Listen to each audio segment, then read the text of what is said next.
안녕하세요. 오늘 저희가 함께 분석해볼 자료는 네이버에 대한 최신 증권사 리포트와 심층 기사들입니다. 딱 펼쳐보니까 2025년 실적부터 눈에 들어오네요. 연매출 12조 원, 영업이익 2조 원. 와, 정말 엄청난 숫자인데 사실 좀 궁금했어요. 요즘 알리, 테무 같은 중국 커머스 공세도 거세고 또 쿠팡이라는 절대 강자도 버티고 있잖아요. 이런 환경에서 어떻게 이런 역대 최고 실적을 낸 건지 그 배경이 궁금해지더라고요. 바로 그 지점이 이번 자료 분석의 핵심입니다. 아, 그렇죠. 단순히 장사 잘했다는 결과 뒤에 숨겨진 네이버의 어떤 근본적인 체질 변화를 읽어내는 거죠. 자료들을 쭉 깨어보면 한 가지 결론에 도달하게 됩니다. 어떤 결론인가요? 우리가 알던 그 초록색 검색창의 네이버는 이제 과거의 모습이라는 겁니다. 완전히 다른 회사로 변신하고 있어요. 완전히 다른 회사라? 흥미롭네요. 그럼 오늘 이 자료들을 바탕으로 그 변신의 실체를 한번 제대로 파헤쳐보죠. 네이버의 성장을 이끄는 새로운 엔진은 무엇이고 또 인공지능, AI라는 거대한 파도 위에서 어떤 미래를 그리고 있는지 크게 세 가지 흐름을 따라가 보면 그림이 그려질 것 같습니다.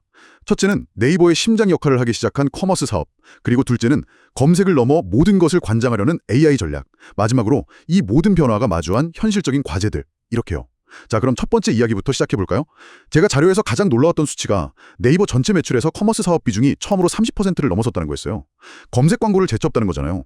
이건 정말 상징적인 사건 아닌가요? 네. 단순한 순위 바뀜, 그 이상의 의미를 갖습니다.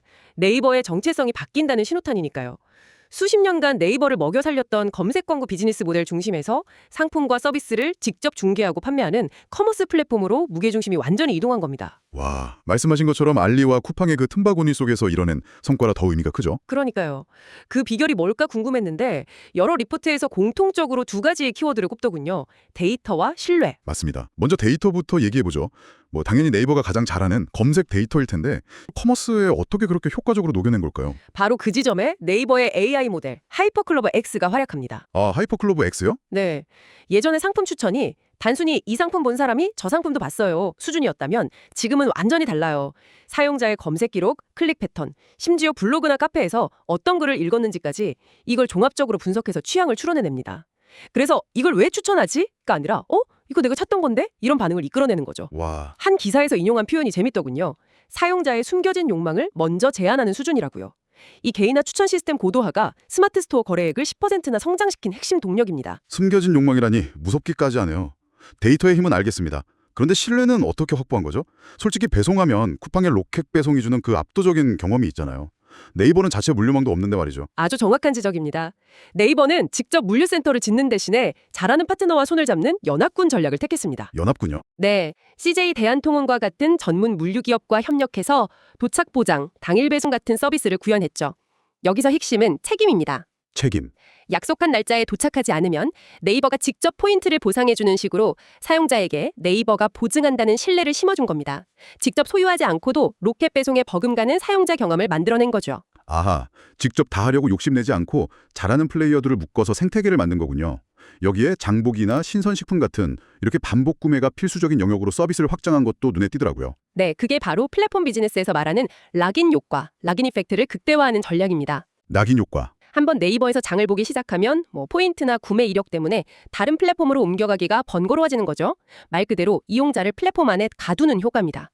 그리고 이 모든 과정의 활용 점정은 단연 네이버 페이입니다. 맞아요. 쇼핑하고 결제는 네이버 페이로 하고 사인 포인트로 또 쇼핑하고 그 결제 데이터는 다시 더 정교한 상품 추천의 재료가 되고요. 와, 이건 정말 사용자가 빠져나갈 틈이 없는 촘촘한 그물망을 만들어놨네요. 바로 그겁니다. 검색, 쇼핑, 결제로 이어지는 완벽한 선순환 구조.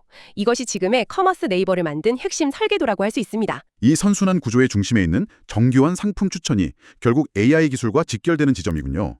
마침 최수연 대표가 2026년을 AI 수익화의 원년으로 선포했다는 자료 내용이 떠오르네요. 2025년 광고 매출 성장의 무려 55%가 AI 기술 덕분이었다는 구체적인 수치까지 제시하면서요. 이건 정말 자신감의 표현 아닌가요? 엄청난 자신감이죠.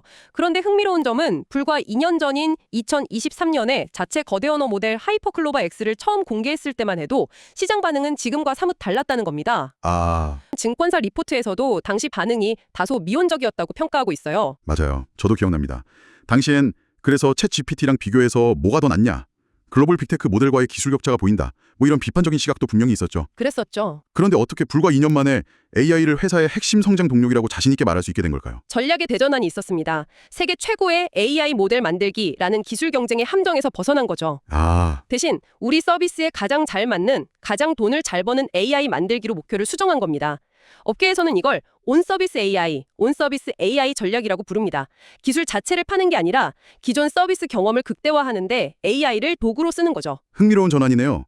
하지만 결국 구글이나 오픈 AI 같은 글로벌 빅테크와의 근본적인 기술 격차를 인정한 것 아니냐는 비판적인 시각도 있던데요. 충분히 제기될 수 있는 비판입니다. 하지만 네이버의 판단은 달랐던 것 같습니다. 기술 격차를 인정하더라도 네이버만큼 한국 사용자의 데이터를 잘 이해하고 또 네이버 서비스만큼 한국인의 일상에 깊숙이 침투한 플랫폼은 없다는 거죠. 그렇죠. 그 강점을 극대화하는 방향으로 AI를 활용하자는 겁니다. 검색 결과 상단에 관련 정보를 요약해주는 AI 브리핑 기능이 대표적인 성공 사례. 저도 그거 다뤘어요. 이게 있으니 사용자들이 광고를 덜 누를 거라고 우려했지만 결과는 정반대였어요. 오히려 더 깊이 있는 연관 검색으로 이어지면서 전체 검색 활동성이 증가했다고 합니다. 아, 그러니까 AI 기술 자체를 뽐내는 게 아니라 실제 사용자의 편의성을 높여서 플랫폼에 더 오래 머물게 만드는 데 집중했다는 거군요. 바로 그겁니다. 그렇다면 이 온서비스 AI 전략의 최종 진화 형태가 자료에서 계속 강조하는 에이전트 N이 되는 거겠네요. 정확합니다. 네이버가 가진 쇼핑, 예약, 금융, 지도, 컨텐츠 이 모든 서비스와 데이터를 하나로 묶어서 당신만을 위한 개인 비서를 만들어주는 것이 최종 목표입니다. 올해 구체적인 로드맵도 발표됐죠. 네. 우선 1분기에는 쇼핑 에이전트가 나옵니다. 예를 들어 부모님 환갑 선물로 20만 원대 건강식품 추천해줘 라고 대화하듯이 입력하면 AI가 관련 상품 수만 개의 리뷰를 분석하고 가격을 비교해서 최적의 후보 몇 개를 딱 제안해주는 식입니다. 와, 쇼핑할 때 뭘 살지 고민하고 비교하는 데 쓰는 엄청난 시간을 AI가 대신해주는 거네요. 이건 정말 게임 체인저가 될 수도 있겠습니다. 사용자의 선택 필요도를 획기적으로 줄여주겠죠.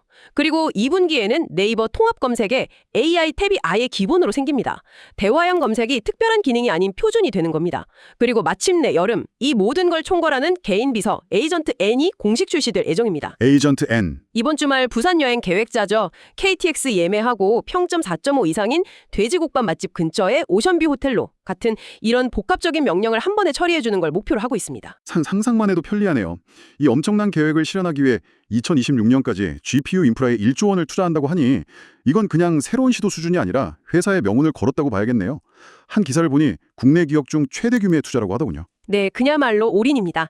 실패하면 그 비용이 고스란히 재무적 부담으로 돌아오는 아주 리스크가 큰 베팅이죠. 자, 그럼 종합을 해보죠. 오늘 자료들을 통해 본 네이버의 모습은 검색 포털에서 출발해서 커머스라는 단단한 수익 기반을 마련하고 그 위에 AI라는 강력한 엔진을 얹어서 개인화된 라이프 플랫폼으로 도약하려는 거대한 전환 과정이 있군요. 맞습니다. 이런 변화를 시장과 더 잘 소통하기 위해 사업 구조도 네이버 플랫폼, 파이낸셜 플랫폼, 글로벌 도전 세 축으로 명확하게 재편했고요. 네. 여기에 새로운 주주 환원 정책까지 발표하면서 미래에 대한 강한 자신감을 보여주고 있습니다. 정말 장밋빛 청사진처럼 들리는데 자료들은 그렇게 희망적인 이야기만 하지는 않았습니다. 이 거대한 전환이 성공하기 위해 넘어야 할 아주 현실적인 허들도 명확하게 짚어주고 있더군요. 네, 크게 세 가지 현실적인 위협이 존재합니다. 첫 번째는 역시나 C커머스와의 전쟁입니다. 알리익스프레스와 테무의 초저가 공세는 네이버 커머스의 근간을 흔들 수 있는 분명한 위협이죠. 그렇죠. 가격으로는 도저히 이길 수 없는 싸움이니까요. 맞습니다. 자료에서는 네이버가 신뢰로 차별화해야 한다고 강조하던데요. 그렇습니다. 여기는 짝퉁 걱정 없다는 품질 보증, 내일 새벽이면 문 앞에 와 있다는 빠른 배송, 그리고 무엇보다 한국 사용자들이 가장 신뢰하는 방대한 양의 실사용자 리뷰, 이 세 가지로 승부를 봐야 한다는 겁니다. 결국 가격과 신뢰 사이에서 소비자의 마음을 잡기 위한 치열한 전쟁이 벌어질 수밖에 없습니다. 두 번째 과제는 역시 그 1조 원짜리 질문이겠네요. AI 수익화 증명. 네, 바로 그 점입니다. 막대한 투자가 실제 매출과 이익으로 어떻게 연결되는지를 시장의 숫자로 증명해야 하는 가장 어려운 관문이 남았습니다. 야심차게 내놓은 에이전트 N이 만약 사용자의 기대에 미치지 못하거나 그냥 몇 번 써보고 마는 신기한 기능 정도로 여겨진다면 그 1조 원의 투자비는 그대로 회사에 부담이 될 수밖에 없습니다. 그렇겠네요. 기술의 가능성을 실제 돈으로 바꾸는 과정은 결코 쉽지 않죠. 마지막으로 세 번째 리스크는 우리 힘으로 컨트롤하기 어려운 외부 변수더군요. 바로 글로벌 리스크입니다. 그렇습니다. 최근에 라인야후 사태가 대표적이죠. 해외 사업에서는 우리가 예측하지 못한 정치적, 지정학적 리스크가 언제든 터질 수 있다는 걸 보여줬습니다. 이런 외부 변수들을 어떻게 관리하고 대응하느냐도 네이버의 미래에 중요한 영향을 미칠 겁니다. 오늘 자료들을 깊이 들여다보니 역대 최고 실적이라는 화려한 헤드라인 뒤에 가려져 있던 네이버의 치열한 고민과 담대한 도전이 입체적으로 보이네요. 단순히 돈을 잘 버는 안정적인 회사가 아니라 생존과 미래를 걸고 거대한 변신을 감행하고 있는 도전자의 모습에 가까웠습니다. 맞습니다. 검색 데이터라는 누구도 따라올 수 없는 무기를 기반으로 커머스라는 단단한 영토를 구축했고 이제는 AI라는 새로운 날개를 달아 모든 사용자의 일상 속으로 더 깊숙이 파고들 준비를 마친 셈이죠. 네, 네이버가 꿈꾸는 미래는 명확합니다. 당신의 무언가를 필요로 할 때 가장 먼저 찾는 가장 똑똑하고 편리한 만능 AI 비서가 되는 것. 그것이 그들의 최종 목표입니다. 바로 그 지점에서 우리가 생각해 볼 만한 질문이 하나 떠오르네요. 네이버의 에이전트 N이 나의 취향과 소비 패턴을 나보다 더 잘 알게 돼서 쇼핑부터 여행 계획까지 모든 것을 대신 제안하고 실행해주는 시대가 온다고 상상해 보세요. 과연 그 편리하기 그지없는 조수가 나의 디지털 생활을 좌우하는 필수적인 관문이 되는 순간 우리는 그 압도적인 편리함의 대가로 무엇을 내어주고 있는 걸까요? 그 균형점을 어디서 찾아야 할지 한 번쯤 고민해 볼 만한 질문인 것 같습니다.